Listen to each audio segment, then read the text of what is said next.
Alright, what I'm going to demonstrate is my version of a dirt hole set, and this was requested by a friend of mine. He doesn't live around here, and I am far from an expert. Far from an expert, but I hope this video may help you, and I hope it helps him. And if you want to give any feedback on what you would do different, by all means, please do so. Now, I chose, after I do the set making, I will kind of give you a, I'll pan the camera around and give you the reason why I chose this. But for right now, as I get the camera set up, we'll just go ahead and start with, the set. Now, we are targeting both coyote and fox. I chose this particular spot because it has this little weed right here, and this is going to be my natural background. So when I walk up to a set, I take my tools and I set them off to the left of me. I have my kneeling pad, have my gloves that I only use for set making. And I have another mat that I stick off to the side. And what I do is I put excess dirt on this that I want to discard. I also put my sifter over here. So what I'm going to do, because this is going to be a blended dirt hole set, I'm going to move this chaff away, expose some of the ground, and I like to start my sets with a hole, with my dirt hole. Okay? And for depth, I think it's a good idea to get roughly around a foot, not more. Say a foot minimum, but sometimes you just can't do that because of the gravel that you may be coming in contact with. And if that happens, all you do is you take and put something over that bait that you're putting in the hole. You kind of have to do that anyways. And as far as the angle of the hole, I like it almost straight down. Because if you've ever seen a predator dig a hole, your fox or your coyotes, I've never seen them dig it at 45. And we're trying to imitate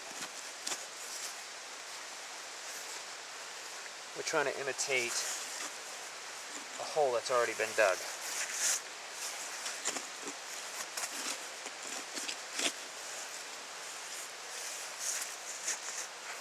Okay.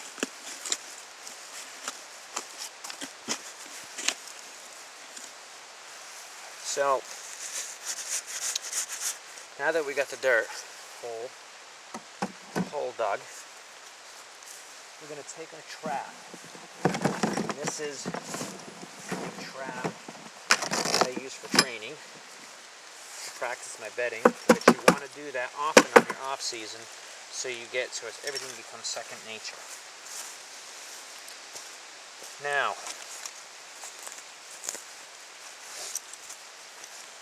what I'm going to do is I'm just going to set this, because I want to get an outline of the size of the hole that you want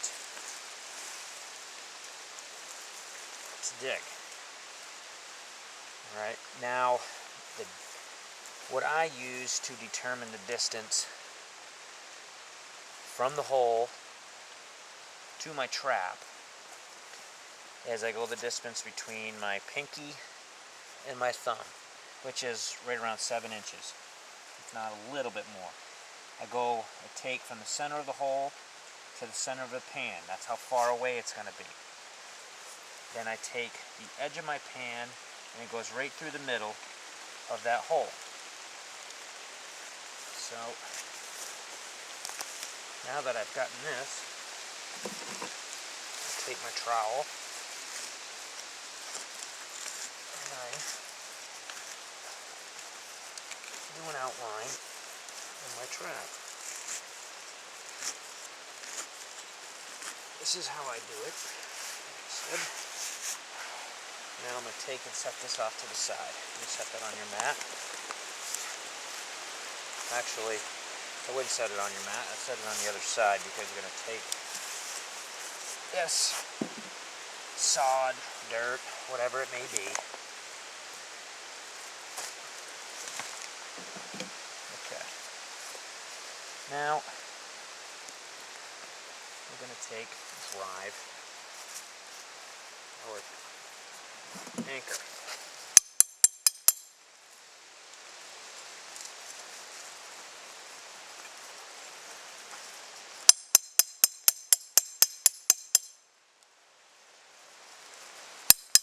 Gotta get the old stuff out of there.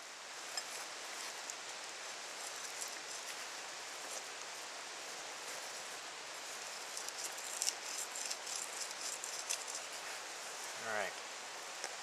You can make your hole a little bit deeper in the center to compensate for your chain.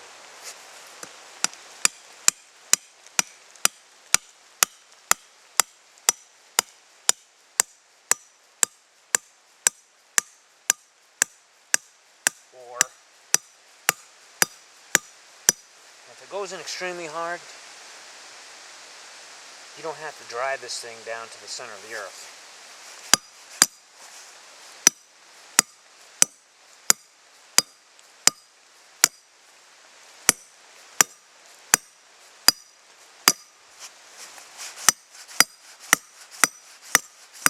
And I usually drive it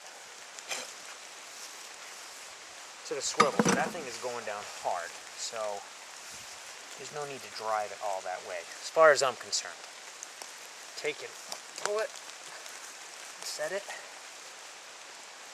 just fill that little hole up where you drove it.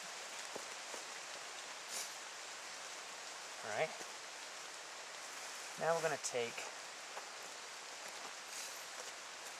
and we're going to put this dirt.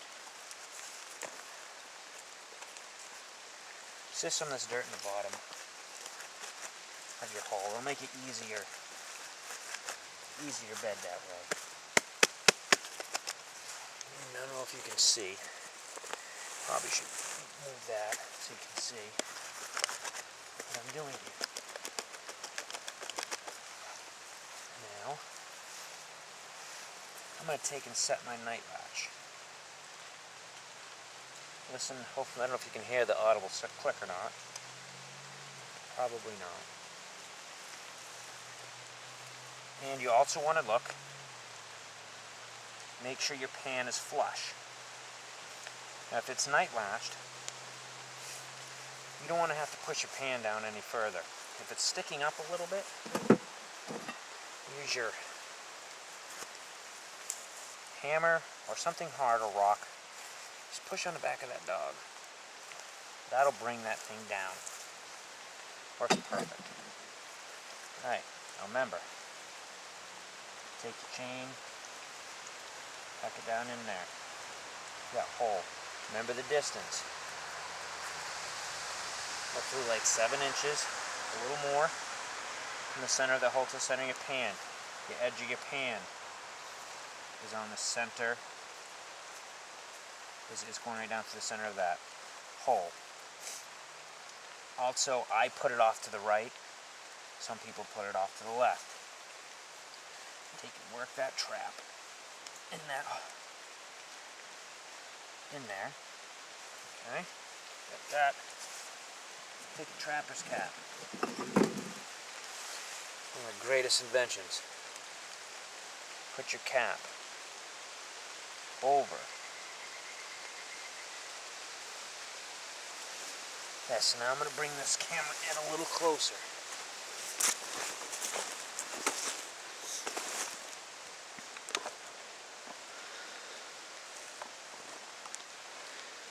That way you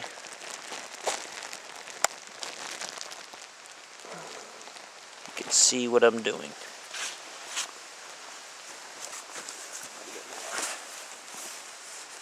Alright, so I got that. Bed that in there. I like to tuck some dirt underneath the levers. When you bed this, don't bed the trap tight on top of your levers, because you want to be able to, those levers want to be able to move through soft dirt. And you're going to take and sift some more dirt.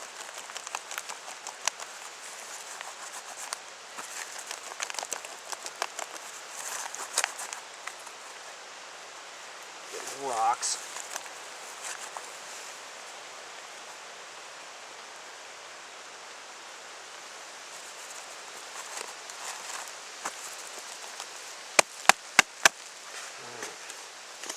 Do a little at a time.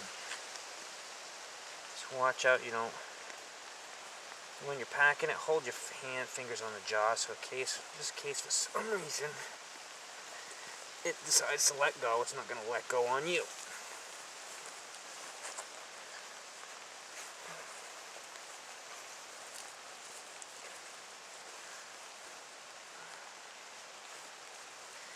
Now I'm packing it inside and out. Remember, keep those levers clear. And if you have a runny nose or anything like that, I would suggest even wearing one of those dust masks to keep any contamination off this set. Okay, let's give it a test. Just packed tight there. A little bit loose there, so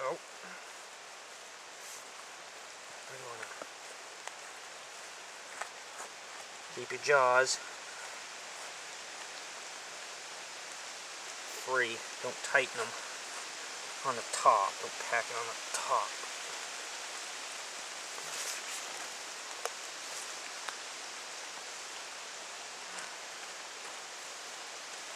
Which is no setting any rocks on top. Okay, the trap has got to be bed solid. And that is bed solid. Alright? So now I'm going to take some more dirt. And I'm going to leave the cap on there.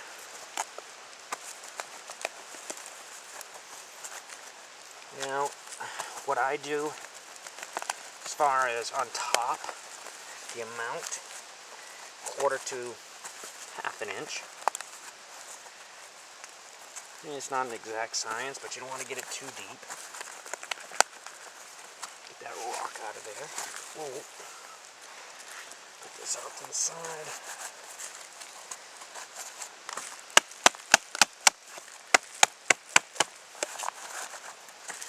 Now, this all wants to become second nature. Like I said, you really need to practice on in the off season. Just speed up. If you have a day job, time is of the essence. Especially if you're a long liner. I'm not a long liner.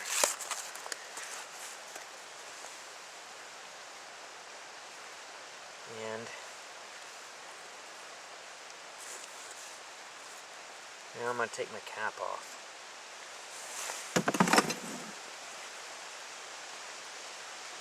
And use the back of my glove.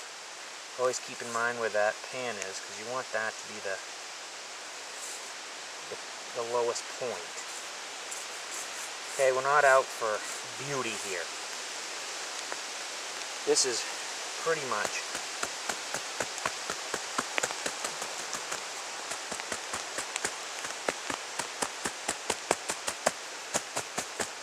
my set. Okay, so now we got that. We know the pan's there. And the reason why I beat this down so this just doesn't look like you're dipping into a hole. I'm going to take and spread some of this stuff.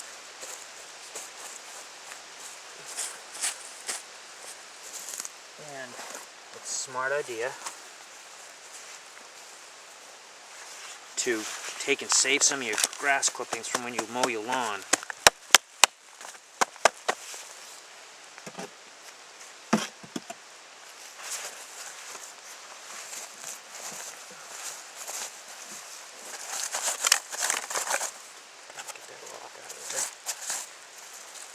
I mean, you can put some leaves. I'm not a big fan of it. Not too much. I'd rather pull up some grass. Take some from the area. Spread it around. Said this is a blended set.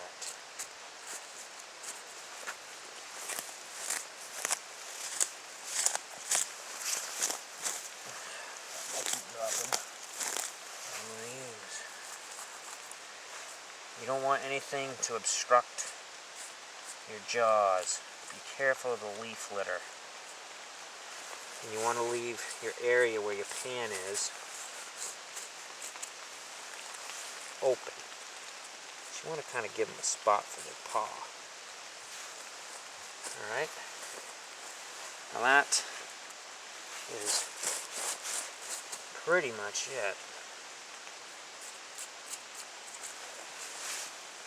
Get that out of here. And what I would do is I'm going to take this dirt that I have. I'm going to walk away a little bit. I'm going to chuck that dirt. Take my mat. Put the mat away. Then you're going to rough up any area that you laid yourself. Take care of your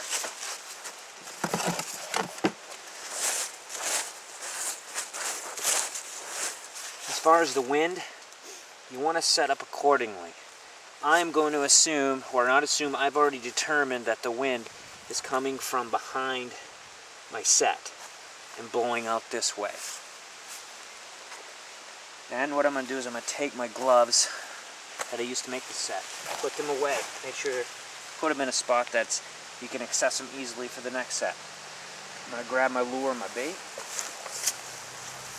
I'm going to come around to the back of the set because I don't want any of my lure or my bait accidentally drop it on my bed, because you don't want them to dig that up. Apply my bait, put something on the top of it, because you don't want any falconry seeing anything, or any predatory bird coming down, because it's one thing, it's against the law here in Maine to have any exposed bait. So you'll take and put a little bit of whatever it is, roll up some grass, throw it in there. Then you can apply your lure, whatever it may be, to the back of the hole and spread some urine. Then you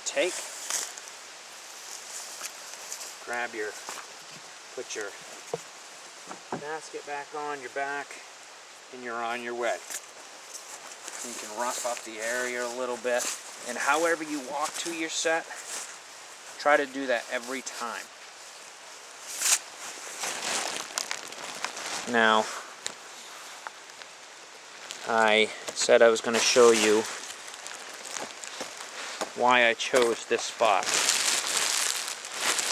The reason why I chose this spot, okay, here's our set.